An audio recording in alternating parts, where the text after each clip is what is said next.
Well, good Friday evening, Northern Michigan. Welcome back to another edition of Hometown Highlights. If I do my math correct, the final edition of Hometown Highlights in February, and for both boys and girls to be in the regular season because districts get underway next week, and of course March 1st is next Friday. March Madness right around the corner. Well, the highlights tonight all revolved around Rivalry Week, the unofficial theme for the week. Plenty of boys games and a few girls games as well. We got those later on. We start though with the top two teams out of the Northwest Conference. Two very dominant clubs. You're looking at Glen Lake and you're looking at Frankfort, and they butted heads tonight at Glen Lake High School. Mark was just telling you about a special program they had before the break. Well, here are the raw highlights. Brandon Schaub, fadeaway jumper, gets things going for Frankfort. Then Owen Stratton, a dribble and a nice little hoop there for the Panthers.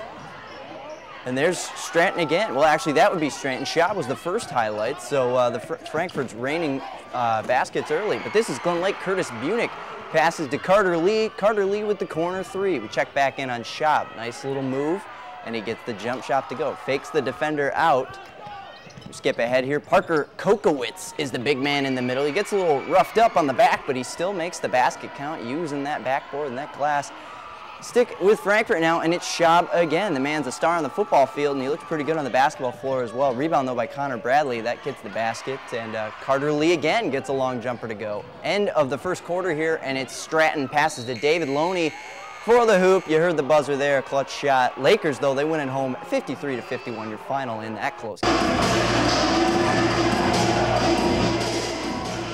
Words cannot describe that. You saw a little rope that was almost rope fencing them off, or maybe you didn't under the ticker. The student section at TC West, pretty nuts. Hosting the Trojans, rivalry week, rivalry game. Jeremiah Williams on the break finds Kendrick Meyer for that first basket. Then Ethan Pilarski finds Tanner Kennedy down low for the Trojans. Easy two for the black and gold.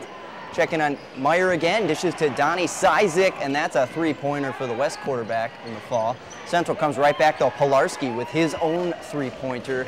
Check back in with Jeremiah Williams, passing to Nate Castor, and Castor opens up from long range for a three, and he's got that thing going. It's like NBA Jam on Super Nintendo. He hits another three ball there, nets are on fire. Central now, Kennedy finds Pilarski, quick two, back and forth. These two trading buckets as this rivalry heats up. West on the break, Zach McGuire gets Williams again for a basket, and the Titans, they were able to hang on by 12 at home tonight. They win 66-54. West has won all 4 basketball games against the Trojans boys and girls this year. Well, do you like togas? I know I do, and the Cadillac student section does as well. Check them out, hosting Gaylord tonight. It's a regular old Animal House at Cadillac High School. Justin Liptick goes baseline right away for the Vikings, trying to keep pace in that Big North Conference race. Really, they have a chance still to win if Petoskey, depending on what they did tonight. Right away then, Vikings pushing it up the floor to Jalen Brooks, passes to Wyatt Lucas all alone. Then Lewis Finch, check him out. He's going to get a steal on this play. There he is, knocking the ball away, getting it for himself. Number 15, nobody's going to stop him. Easy layup there. And Cadillac turns to more instant offense on the other end. This is Nick Piquette. You're going to see him with the pass, goes down the middle, runs through the defenders, gets an and one as well. Vikings win by 7, 47-40. Well, on we go to Onaway, and they're playing at Bel Air. Ski Valley matchup. Bel Air Eagles, perfect on the year, showing you why. Freshman Joe Sigsby to Carlos Bautista, gets it up and in. Denny Hall then moving things around, passing it to Tyler Thornton, who adds the three-pointer. Beautiful shot there. This time it's Jordan Proctor now for the Eagles, gets right around him, puts it in. Good work by Mr. Proctor. Bel Air worked right before. Very impressive here. They go to Hall and then Thornton for more three-pointers, getting the three ball. I've seen them in person, hit many of them as well, so we know they can turn it on whenever they want. Mitch Tietzel now passes to Thornton, and it's another three-pointer. They just didn't want the twos. They just wanted the quick points as fast as possible. Onaway still in the game, though. Jason Sigsby finds Joe Obradovich for the basket there. Bel Air, though, they'd go on to win this one in impressive fashion. State perfect on the year, 65-38. Another Ski Valley contest to show you, this one involving Mansalona and Johannesburg Lewiston. Right away, Brandon Digman spins between two players for the basket for the Ironmen.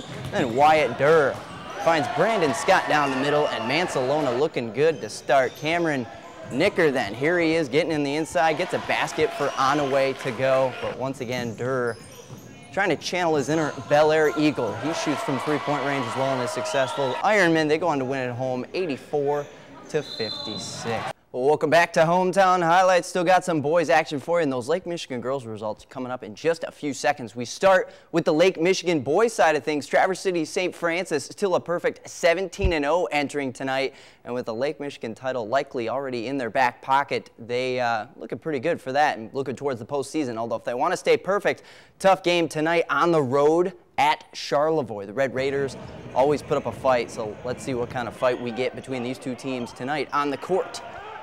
Right away, Charlevoix Sawyer Russell finds the man with the hot hand, Devontae Drain, and he will nail the shot. Now it's St. Francis' turn. Connor Archer will work in the post, shove his way around, making this one look easy. Damon Sheehy then finds Cody Kleinreichardt in the post for the points. Charlevoix gets intercepted then here. It's like it's a football game. St. Francis tosses it back.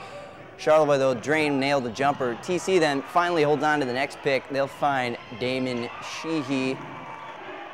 I think we're skipping ahead on the highlights at least a second or two, but this is back to Charlevoix. Charlie Hamilton tries to get on his team back on top, and he takes this one the length of the floor, and on the next play, he'll show his magic again. Here he is, Charlie, with the three-pointer, and good play by Charlevoix, but St. Francis, they stay perfect. They win 78-58. We're going to move on to the girls now. Raiders getting a pep talk if they can beat a tough St. Francis girls team. Starting off with the Glads, Erin McDonald with a dish to Kenzie Feeney for the drive and lays it in. Then St. Francis works the ball around. The ball will land back in the hands of Lauren Buckle for the score.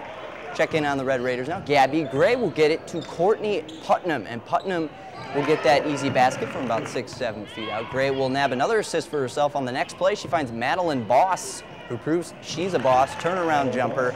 St. Francis will dominate this one, though. Lydia Arthur gets the lay-in on the other end here. Lady Glads, they go on to win 57-19. So right now, they for sure have a Lake Michigan title in hand. The question is, could Kalkaska also share it with them? They both have the same record in conference. And if Kalkaska wins tonight, which Kelly Guy usually leads them to wins, that could be the case. Rainey McCune, though, for Boyne City, making the three right there. Ramblers keeping close, but check out Jenny Sillison then. More points for the Ramblers, but here's number 4, Kelly Guy again. 33 points on the night. Gets whatever shot she wants. Turns the defenses on its end sometimes. Here he is passing it down court to Tabitha Kibbe. Kibbe with a nice little land. Blazers going to win 67-21, so we now have a tie atop the league standings. Kalkaska and St. Francis, co-champs for the ladies' Lake Michigan Conference.